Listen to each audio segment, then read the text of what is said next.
দর্শক, এবারে ঢাকার বাইরের খবর জানবো। বিস্তারিত জানাতে দেশের বিভিন্ন প্রান্ত থেকে যুক্ত হচ্ছেন আমাদের সহকর্মীরা। শুরুতে যাচ্ছি চট্টগ্রামে, সেখানে রয়েছেন আমাদের সহকর্মী নয়ন বড়ুয়া। জয়, আমরা যেমনটি ঢাকার খবর দেখছিলাম, একটু জানতে চাইছি চট্টগ্রাম থেকে রাজধানীমুখী মানুষের ভিড় কেমন দেখছেন?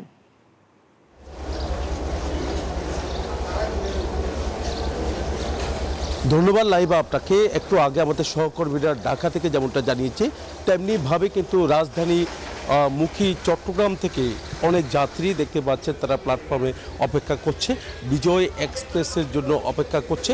তো তারা সিলেট যাবে, ঢাকা কেউ কেউ ঢাকাতে নামবে, কেউ কেউ কুমিল্লাতে যাবে। তো আমরা দেখছি তাদের অপেক্ষা এখনও পর্যন্ত ট্রেনটি আসেনি, যেহেতু ট্রেনটি ছেড়ে দেওয়ার কথা রয়েছে 9টা 15-তে বিজয় এক্সপ্রেস। তো গতকালও কিন্তু 1 ঘন্টা বিলম্ব ছিল, আজকেও এরকম হবে বলে মনে হচ্ছে। রেল কর্তৃপক্ষ যেমনটা জানিয়েছেন যে দ্রুত সময়ের মধ্যে ট্রেনটি যদি আসে তাহলে তাড়াতাড়ি ছেড়ে যাবে, এমন কথা আমাদেরকে জানিয়েছেন। তবে সঠিক সময়ে সকাল থেকে যে ট্রেনটি ছেড়েছে, সব ট্রেনে কিন্তু সঠিক সময়ে ছেড়ে গেছে। এখানে যাদের যাত্রীরা আছে তাদের যেন ভোগান্তি না হয় সেদিকে নজর রাখার আহ্বান জানিয়েছেন এখানে যারা যাত্রীরা। যেহেতু ঈদের 9 দিন ছুটি শেষ, আজকে থেকে অফিস আদালত সব কিছু খুলেছে, তার কারণে যাত্রী যারা আছে, যারা ঘরমুখী মানুষ ছিল, যারা ঢাকা থেকে চট্টগ্রামে এসে ঈদ করেছেন, তারা যেমন ফিরছে, তেমনিভাবে কিন্তু ঢাকাতে যারা গেছে তারাও কিন্তু চট্টগ্রামে ফিরছে। এমনকি ঢাকার বাইরেও কিন্তু অনেক মানুষ, যেহেতু চট্টগ্রাম বলতে যে বন্দরনগরী চট্টগ্রামের যে চাকরির সুবিধা আছে, একই সাথে ব্যবসার সুবিধা আছে, তার কারণে প্রত্যন্ত অঞ্চলের মানুষ কিন্তু চট্টগ্রামেই বসবাস করে। তো যখন ঈদ আসে তখন কিন্তু আমরা দেখি সবাই ছুটে যায়।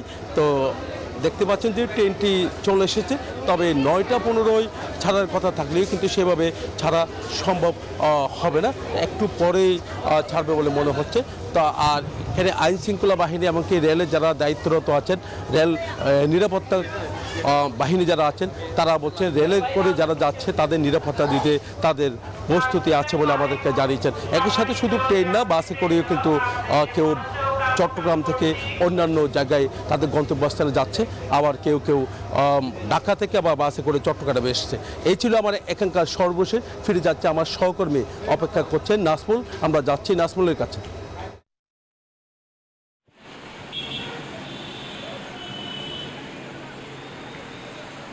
জয়, আপনাকে ধন্যবাদ। আপনি যেমনটি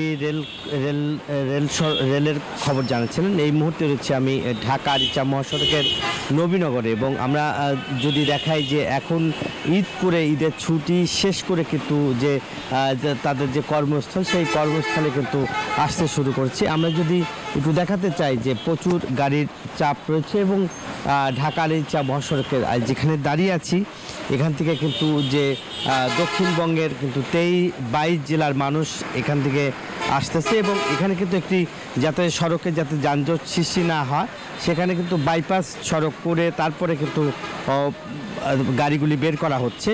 আমরা যদি দেখাই যে এখানকার যেগুলো যশোর খুলনা থেকে যে গাড়িগুলি ঢাকামুখী হচ্ছে, সেই গাড়িগুলি কিন্তু বাইপাস হয়ে পল্লী বিদ্যুৎ ঘুরে কিন্তু এই মুখী দিয়ে কিন্তু ঢাকা প্রবেশ করছে। এবং আমরা একটু দেখানোর চেষ্টা করব যে এখানে যেহেতু সেনাবাহিনী এই সড়কের যে অবস্থান সেটা আসলে তারা করেছে, এবং বাইপেল থেকেও কিন্তু আমরা দেখেছি যে সেখানেও কিন্তু যাতে পরিবহনের গাড়ি যানজট যাতে না হয় সে কারণে সেখানেও কিন্তু সেনাবাহিনী সেই যে যানজট নিরসন করতে সেই কাজটি আসলে তারা করছে। এবং আমরা এক কথাই বলবো যে সড়কে যাতে কোনো বিশৃঙ্খলা না হয় এবং নির্বিঘ্নে যাতে তারা কর্মস্থলে যেতে পারে এবং যে কর্মস্থল সেখানে যাতে যেতে পারে, সেই কারণে কিন্তু ঈদ শেষ করে পরিবার নিয়ে কিন্তু তারা আগেভাগেই চলে এসেছে। এখনও কিন্তু আজকে দেখতেই পাচ্ছেন যে আসতেছে, এবং এখন আমরা যেটা দেখিয়েছি যে সড়কে কিন্তু প্রচুর গাড়ি রয়েছে, এবং ঈদ শেষ করে কিন্তু তারা কর্মস্থলে যোগদান করছে। যেহেতু আজকে সরকারি দিনের যে অফিস আদালত সেগুলো কিন্তু খুলে দেওয়া হয়েছে, এবং সব প্রতিষ্ঠানে তারা কর্মব্যস্ততায় ব্যস্ত থাকবে। এই ছিল আমার কাছে ঢাকা আরিচা মহাসড়কের সর্বশেষ খবর। একই খবর জানতে আমার আর এক সহকর্মী রয়েছে গাজীপুর, যাচ্ছি জাহাঙ্গীর আলমের কাছে একই খবর জানতে। বান্ডেল থাকলে প্রতি সেনমানিতে টাকা বাঁচবে। বিকাশ সেনমানি বান্ডেল কিনে জিতুন প্রতি লেনদেনে। জাহাঙ্গীর।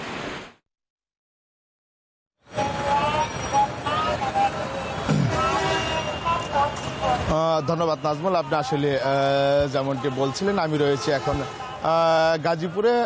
ঈদে ঘরে ফেরা মানুষ টানা 9 দিনের ছুটি শেষে নিজ নিজ কর্মস্থলে ফিরছেন এবং বিভিন্ন শ্রেণী পেশার মানুষ এই কর্মস্থলে ফিরতে কিন্তু তাদের তেমন কোনো ভোগান্তি পোহাতে হচ্ছে না, খুব স্বস্তিতেই কিন্তু তারা কর্মস্থলে ফিরছেন। আমি যদি একটু দেখাই যে টানা 9 দিনের যে ছুটি কাটিয়ে তারা কিন্তু তাদের কর্মস্থলে ফিরে আসছেন এবং খুব স্বস্তিতেই ফিরে আসছেন এবং গাড়ির চাপ এবং যানবাহনের চাপও কিন্তু রয়েছে এবং সাধারণ যে যাত্রী রয়েছে সেই যাত্রীরা কিন্তু এবারের ঈদে যেতে এবং আসতে তাদের কোনো বেগ পেতে হয়নি, তাদের কোনো যানজটে পড়তে হয়নি, খুব স্বস্তিতেই তারা কিন্তু তাদের কর্মস্থলে ফিরছেন এবং দীর্ঘ এই 9 দিন ছুটি শেষে আজ কিন্তু সরকারি এবং বেসরকারি যে প্রতিষ্ঠানগুলো রয়েছে সেই প্রতিষ্ঠানগুলো কিন্তু খোলা রয়েছে এবং সে বিভিন্ন কর্মস্থলে কিন্তু যে সাধারণ যাত্রী রয়েছে তারা কিন্তু যাচ্ছে এবং গাজীপুর সহ রাজধানীতেও কিন্তু ঘরমুখ মানুষ কিন্তু ফিরছেন এবং সাধারণ যাত্রী রয়েছে তারা কিন্তু এই যে ঢাকা টাঙ্গাইল এবং ঢাকা ময়মনসিংহ মহাসড়ক রয়েছে এই মহাসড়ক দিয়ে কিন্তু রাজধানীতেও ফিরছে এবং আইন শৃঙ্খলা বাহিনী যারা রয়েছে তারা কিন্তু সচেষ্ট রয়েছে এবং সাধারণ মানুষকে কর্মস্থলে ফিরতে কিন্তু সহায়তা করছে। তো এই ছিল আমার কাছে গাজীপুর থেকে মহাসড়কের সর্বশেষ তথ্য। আমি ফিরে যাচ্ছি, আমার আরো সহকর্মী রয়েছে কক্সবাজারে। ইরফান।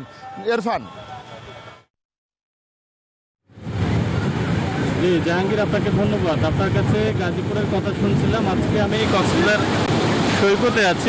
আসলে সৈকতে আজকে যে পরিমাণ পর্যটক থাকার কথা সে পরিমাণ পর্যটক আসলে নেই। বিশেষ করে ঈদের যে টানা 9 দিনের ছুটি ছিল, এই টানা 9 দিনের ছুটি শেষ করে পর্যটকরা তাদের বাড়ি ফিরে যাচ্ছেন। বিশেষ করে গতকাল রাত থেকে প্রচুর পরিমাণ পর্যটক বাড়ি ফিরে গিয়েছেন। তবে সৈকতে এই মুহূর্তে অল্প সংখ্যক পর্যটক রয়েছে। যারা হোটেল মোটেল ব্যবসায়ীরা রয়েছেন তারা বলছেন যে কক্সবাজারের যে 5 শতাধিক হোটেল, সেই হোটেল মোটেলগুলোর প্রায় 30% রুম রয়েছে, বাকি 70% রুম গতকালকে যে রুমগুলো বুকিং ছিল প্রায় সব রুম খালি হয়েছে। অর্থাৎ কক্সবাজারে গতকালকে প্রায় লক্ষাধিক পর্যটকের সমাগম হয়েছিল এবং আজকে এই মুহূর্তে বলা যায় কয়েক হাজারের মতো পর্যটক কক্সবাজারে থাকতে পারে।